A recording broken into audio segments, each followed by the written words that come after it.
പിന്നെ ഈ ബഹുമാനപ്പെട്ട ഗാന്ധിജിയെ ഞാൻ കുറ്റം പറഞ്ഞു എന്ന് പറഞ്ഞാണല്ലോ ഈ ഒരു ജനാധിപത്യ വിരുദ്ധമായിട്ടും മനുഷ്യൻ കേട്ടാൽ അരയ്ക്കുന്ന നിലയിലുള്ള വൃത്തികെട്ട പ്രസംഗം അദ്ദേഹം നടത്തിയത്. ഞാൻ അങ്ങനെ ഒന്നും സോണിയാഗാന്ധിജിയെ മോശപ്പെടുന്ന രൂപത്തിൽ പറഞ്ഞില്ലല്ലോ.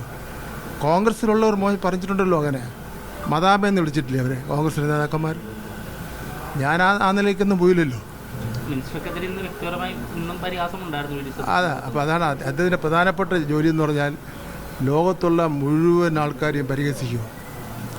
ഞാനാണ് എല്ലാത്തിനും അതീതനായിട്ടുള്ള വ്യക്തി. ബഡ്ജറ്റ് അവതരിപ്പിച്ചുകൊണ്ടിരുന്നപ്പോൾ ഉള്ള സ്ഥിതി എന്നറിയാം, സമയം നീണ്ടു പോവുകയാണല്ലോ, കുറച്ച് സമയം കൂടുതലെടുത്തല്ലോ, കുറേ നല്ല കാര്യങ്ങളും പ്രഖ്യാപിച്ചല്ലോ. അസ്വസ്ഥനായിട്ടിരുന്ന് തിരിയണം, അങ്ങോട്ട് തിരിയുന്നു ഇങ്ങോട്ട് തിരിയുന്നു പുറകോട്ട് തിരിയുന്നു, എണീക്കുന്നു, അങ്ങോട്ട് നടക്കുന്നു ഇങ്ങോട്ട് നടക്കുന്നു. അദ്ദേഹത്തിനല്ലാതെ ലോകത്ത് വേറെ ആരെ അദ്ദേഹം അംഗീകരിക്കുന്ന പ്രശ്നമേ ഇല്ല. അതിനെതിരായിട്ട് ആരെങ്കിലും പറഞ്ഞു കഴിഞ്ഞാൽ ഇതുപോലെ വായി തോന്നുന്ന വിളിച്ചു പറഞ്ഞുകൊണ്ടിരിക്കും. ഞാനെന്തായാലും മതിയാക്കി. ഇനി അയാൾക്ക് അവിടെ നിയമത്തൊന്ന് മത്സരിക്കാതിരിക്കുകയോ എന്തുവേണം ചെയ്തിട്ട്. എന്തായാലും ഈ ഡീലിനെ സംബന്ധിച്ചിടത്തോളം തെളിവൊന്നുമില്ല,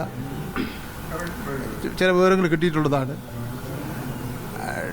കോൺഗ്രസിൻ്റെ ദേശീയ നേതൃത്വമെങ്കിലും ഇത്രയും ശക്തിയായിട്ട് മറ്റ് സംസ്ഥാനങ്ങളിൽ BJPക്കെതിരായിട്ട് ഫൈറ്റ് ചെയ്തുകൊണ്ടിരിക്കുമ്പോൾ ഇവിടെ ഇങ്ങനെ ഒരു നിലപാടെടുക്കുന്നു എന്നുള്ളതിൽ ഇടപെടണമെന്നുള്ള അഭിപ്രായമാണുള്ളത്.